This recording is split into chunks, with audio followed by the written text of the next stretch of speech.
Salut tout le monde. Aujourd'hui, on va lire un texte sur la triangle des Bermudes. En fait, on va rechercher le plus d'informations sur les triangles des Bermudes, tout ça pour un devoir que j'ai en une histoire. On va être préparé. Donc du coup, les triangles des Bermudes. Le triangle des Bermudes est une zone géographique de l'océan Atlantique qui aurait été, selon une croyance répandue, le théâtre d'un grand nombre de disparitions de navires et d'aéronefs. Néanmoins, cette rumeur se fonde surtout sur des informations erronées, embellies ou mal interprétées, et non sur des preuves évidentes. Le triangle ne présente statiquement parlant aucune anomalie. Ainsi, selon un rapport World Wide Fund for Nature en 2013, le triangle des Bermudes ne fait pas partie des endroits les plus dangereux pour la navigation. Du coup, on va aller voir le rapport qu'il nous a envoyé. 700 000 employés, tout ça, W Fund, nanana, on s'en fout. Historique, ta ta ta. Le groupe d'hommes, d'affaires et de biologistes, bon, on s'en fout. En gros, c'est un groupe d'hommes. C'est un groupe, attends, World Wide Fine, on va juste regarder c'est quoi. Le WWF World Fine Life Fund jusqu'en 1986, ouais, on s'en fout. Et l'une des plus grandes, importantes ONG. Non.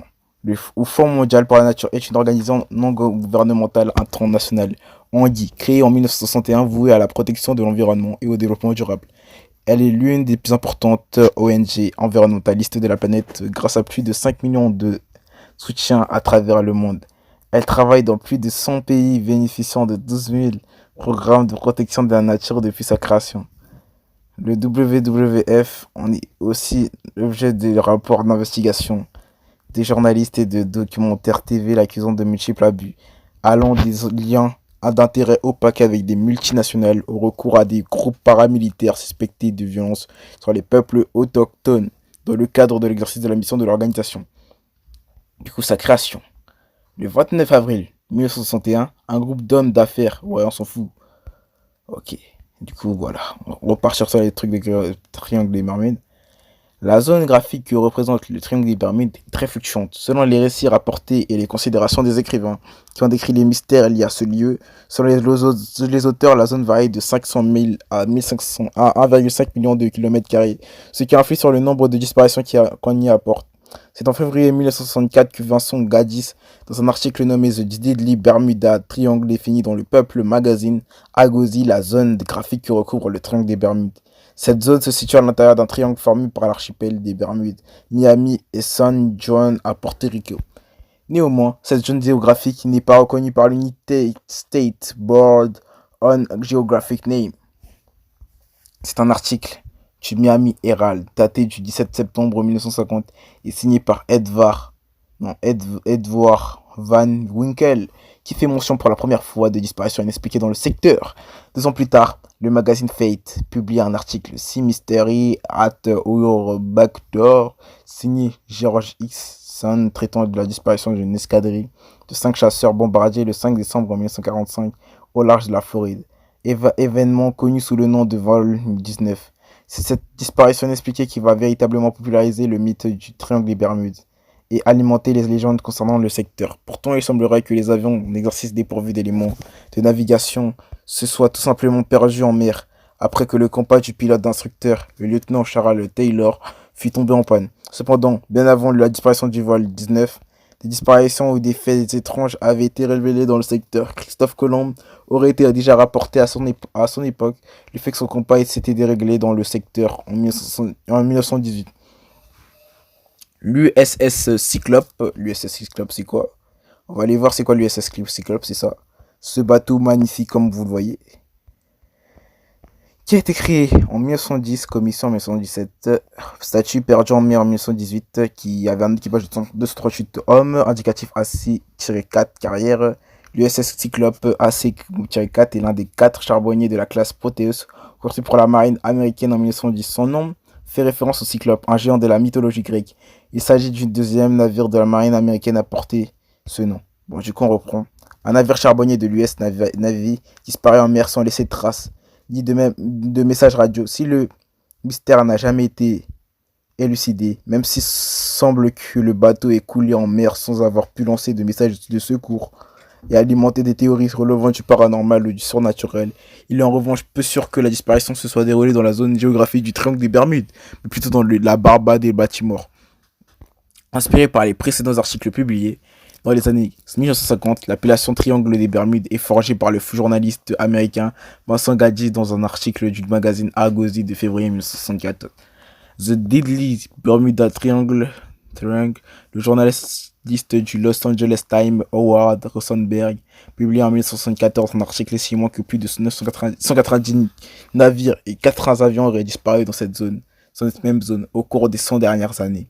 Au cours des 100 années précédentes, que les gardes-côtes américains ont répondu à plus de 8000 appels de détresse dans ce secteur. Dans les années 1970, plusieurs ouvrages et articles de journaux ont été consacrés au mystère du Triangle des Bermudes. Parmi eux, The Bermuda Triangle, publié par Charles Berlitz en 1974, devint un livre à succès. C'est qui? Il ressemble à quoi sa tête? On va aller voir. Il ressemble à ça, frère. Il ressemble à ça. Je pense que c'est lui, hein. L'autre, on s'en bat les couilles. Oh là là. Il est décédé il est décédé à 89 ans. Vous pouvez voir ça. Je vous invite à mettre pause, hein. Phénomènes paranormaux, ouais, voilà. Devant un livre à succès et marqua le début d'une série d'enquêtes et de contre-enquêtes sur le sujet.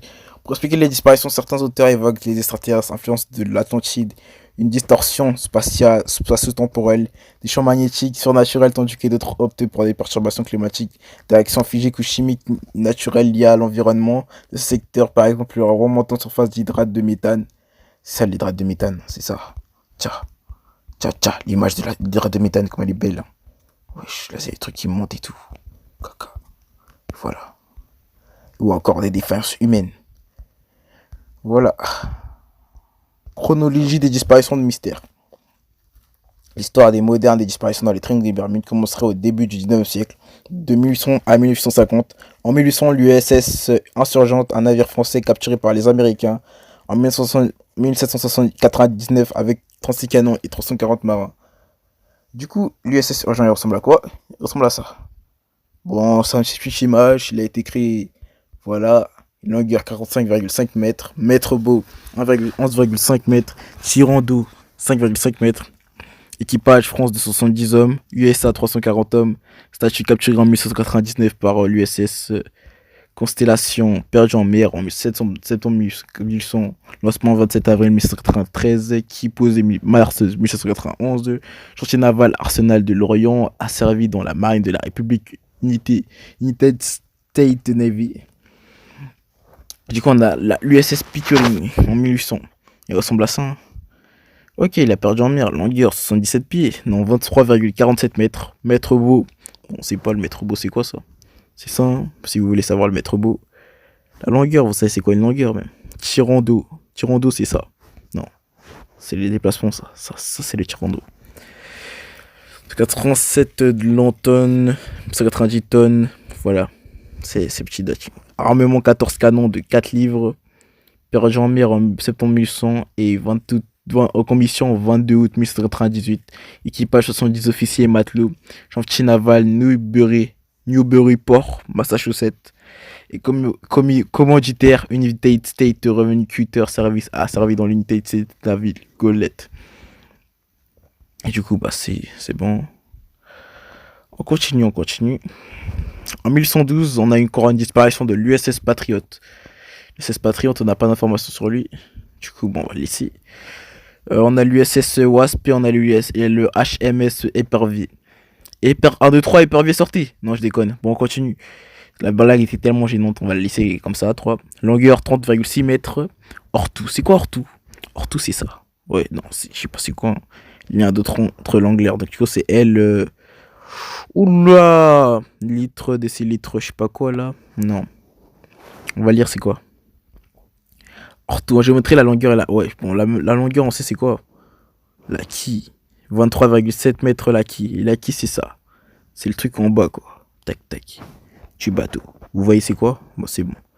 Et la propulsion voile. Bon, le voile, vous savez c'est quoi, hein? Le voile, je peux vous expliquer c'est quoi un voile, c'est ça, hein. Propulsion, ouais, c'est pour propulser le truc, voilà quoi. Et du coup, bah, tirant d'eau 3,9 mètres, mètre beau 39,4 mètres, statut 1814, capturé par l'US Navy Classe cruiser type Brick Sloop. Brick Sloop, c'est quoi? C'est plus du bateau, c'est un bateau comme ça, quoi, qui ressemble à ça. A servi dans la Royal Navy. Ouais, la Royal Navy, c'est le truc anglais. Création, voilà quoi. C'est ça, effectif 30 500 Royal Navy plus 5 000 FRFA. British, faire partie de la British Armed Force Rouge. Bon, si on recherche la British Army, ça va être long. United States Navy, Madame Barry Gross Rochester, le constructeur. Et commandé le 6 mai 1812. Lancement 2 décembre 1812. Ouais, voilà quoi. Armement, tout ça, c'est parti. Et donc du coup on descend. On a l'USS Wildcat avec 31 membres d'équipage, le Schooner Lynx avec 40 membres d'équipage. En novembre 1840, on a la disparition du Rosalie, un navire français trouvé à la dérive au large des côtes de Cuba, sans équipage, les voiles déployées, les canaux de sauvetage en place et sa cargaison intacte. En 1843, l'USS Grand Puce. De 1850 à 1866, on a le Lothar, un 3-mâts suédois. En 1868, on a le Vigo, un navire marchand espagnol. En 1880, on a l'Atalanta, un navire britannique qui a disparu avec ses 190 élèves officiers. En 1889, on a la disparition de le Miramont, une golette italienne. Bon, là, on entend des gens se moucher, quoi. C'est satisfaisant d'entendre ça, hein. T'entends des petits bruits. Non, je déconne. Bon, c'est un peu gênant, on va se laisser là-dessus. Tu vois, t'as capté. Bon, je pense que la vidéo va faire 20 minutes, même pas. Avec de 1900 à 1950. En 1909, on a le spray d'un navire dirigé par Joshua Slocum, considéré comme le meilleur marin de tous les temps. En 1917, le SSS Timandra. Ok, Timandra. Joshua Slocum, vous voulez voir sa tête? Regardez sa tête, hein. Elle est effrayante, hein. Wow. Il est mort à quel âge, lui? 65 ans. Ah ouais, il a vécu longtemps. 14 novembre 1909, hein. Mount Hanley en Nouvelle-Écosse, voilà. L'Écossais, frère. Plus les Écossais, là, leur petite cornemuse. Attends, Écosse. Bon, Écosse, cornemuse. Cornemuse. Ah, la fameuse cornemuse d'Écossais. Tiens, on va regarder leur cornemuse, comment elle est stylée. En plus, elle est en rouge et tout. Oh là là, c'est stylé. Bon, on va se laisser. On va revenir là où on était, frère, parce que là on s'est perdu. Voilà quoi. Avec 21 marins, quoi. En 1918, on a l'USS Cyclope, on l'a déjà vu avec 300 marins disparus sans envoyer le SOS. En 1920, on a le SS Hewitt, ce cargo à du vapeur a disparu en mer. En 1921, on a le Carol Gear, qui fut retrouvé échoué par de Cap Hatteras en Caroline du Nord. Les 11 membres d'équipage avaient disparu. Le Cap Hatteras se trouve ici, aux États-Unis, en Caroline du Nord. Vous voyez, c'est où? Là, bien au nord, quoi. Tiens, si vous voyez pas, regardez le zoom. Là, vous avez vu. Atlantique, quoi. Voilà, quoi. Les membres d'équipage avaient disparu. En 1925, on a le SSS Cotopaxi avec 32 marins et le Raifuku Maru, un cargo japonais disparu après avoir envoyé le message suivant. Danger like danger low, comme kick danger, comme dag maintenant, venez vite. Non, je déconne. Bon, danger comme dag maintenant, venez vite. En 1926, on a le cargo SSS Dufco avec 29 marins. En 1938, on a l'anglo-australien avec 38 marins. Son dernier message fut ton idéal, tout va bien. En 1939, on a le Queen of Scots, un bateau anglais. En 1942, on a un TBF Avenger. TBF Avenger, c'est un avion qui ressemble à ça, quoi. C'est pas les Avengers, les gars, faut pas abuser. Avenger, 2 Avengers en 1942. Ok, le constructeur c'est qui? C'est Grumman. Grumman, il ressemble à quoi? Oh là là, c'est une association qui a été fondée par le roi Grumman. Bah, lui-même, c'est logique. En plus, il y a un bouc dans mon lycée, ça s'appelle lui-même. Nosrop Grumman. C'est ta responsabilité limitée aux États-Unis. Bête page. Aéronautique, astronautique, ouais, voilà quoi. Bon, barrage torpilleur sur le rôle embarqué. Premier vol le 7 août 1941, mise en service le 30 janvier 1942. Nombre construit 9838. 41 pilotes, bombardier 1, radio. 41 pilotes et bombardier. Une radio, un mitrailleur arrière, un mitrailleur ventral. Le moteur, du coup, c'est ça. Le Wright Cyclone, ouais. Le moteur en double étoile. Oh là là, c'est ça. Regarde comment ça bouge. Oh, on dirait qu'il monte le Makoso là. Il fait des coups d'airain. Les Wandoski, non, je déconne. À 14 cylindres. Puissance unitaire, 107 CH. CH, c'est quoi? CH, c'est le cheval vapeur. Est une unité de puissance ne faisant pas partie du système international d'unité. Ce serait un équivalence entre la puissance fournie par un cheval tirant une charge et celle fournie par une machine de propulsion à vapeur ou un moteur à combustion. Le cheval était, du fait de son utilisation massive, la référence de puissance des attelages avant l'avènement de la propulsion mécanique. Ainsi, en 1879, les 38 lignes d'omnibus de Paris requéraient un entretien de 16 500 chevaux. Ah ouais, 16 500 chevaux quand même. L'envergure 16,51 mètres, la longueur 12,19 mètres, la hauteur 4,70 mètres. Vous voyez le schéma là, comme ça, il est comme ça l'avion, de face, de au-dessus, de profil, voilà.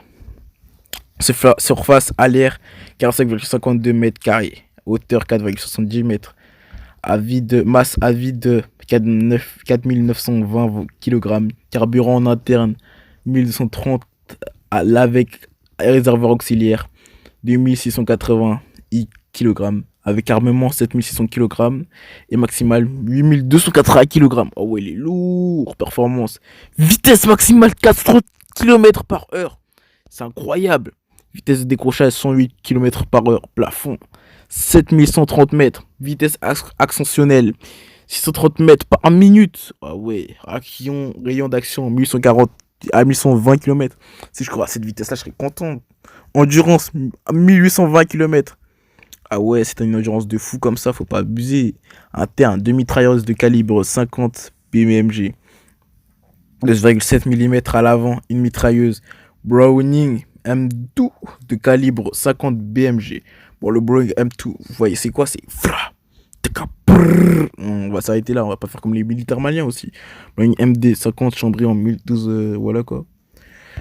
Ok, à l'OTAN quoi. On prend 50 BMG. Oh là là, 50 BMG. J'espère que c'est un bon calibre. Hein. Comme le truc entre mes jambes. Non, je déconne. Oh, faut pas abuser. Oh là, je suis parti loin, les gars. Bon, vas-y, voilà, c'est des petits projectiles 12 x 99 mm. La maîtresse ventrale, 1919. Tiens. Non, on va se stopper là, tu vois. Là, c'est bon. Bon, je rigole, hein, je rigole. Voilà quoi. Prendre le PBI Catalina, je joue avec mes sentiments. Oh ouais. Bon, c'est le prochain avion quoi qu'on n'a pas vu.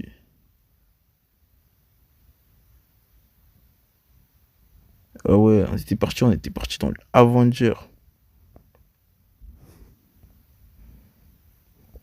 PMB Catalina. Constructeur Consolidated Aircraft Corporation. Rôle hydravion de patrouille et de bombardement. Statut en service comme bombardier d'eau. Premier vol 28 mars 1935. Mise en service octobre 1936. Date de retraite 3 janvier 1957 dans la réserve de l'US Navy. Coût unitaire 90 000 USD. Nombre construit 3305, toutes versions. 9 pilotes, copilotes, ingénieurs de vol, opérateurs radio, mécaniciens, navigateurs, 3 mitrailleurs, tourelle avant de sa bord. Moteur Pratt et Whitney. Bon, on va pas se casser la tête, on va vous montrer c'est quoi le moteur. Pas vrai, il est stylé. Non, on va arrêter de parler comme ça. Il est juste stylé, voilà comme il est. Voilà, c'est bon. 900 CG. Envergure 31,70 mètres. C'est quoi une envergure déjà? Envergure, c'est ça. Le point A et le point B. Bon, ouais, le point A et le point B, vous avez compris. On a la longueur 19,46 mètres. On a la hauteur 6,15 mètres. On a la surface à l'air 130 mètres au carré. Voilà, vous voyez là, tu vois comment il est beau. Hein. Il est beau, hein, comment il a fait pour disparaître. Surface à l'air. Masse à vide 9485 kg avec armement 16 065 kg. Performance, vitesse maximale 314 km/h. Plafond 4000 mètres, vitesse ascensionnelle 318 mètres par minute, rayon d'action 4030 000. On l'a déjà vu celui-là. Oh là là, ça. Non, en fait, c'est pareil que le TBF Avenger. Bon, vous avez qu'à voir le. Ok. Un PIB Catalina. Ouais, les avions qui disparaissent là, ma gueule. Oh, c'est trop. Bon, je pense qu'on va s'arrêter là sur cette vidéo. C'est vraiment trop long après. Bon, bye. On va se laisser là-dessus. Bye bye.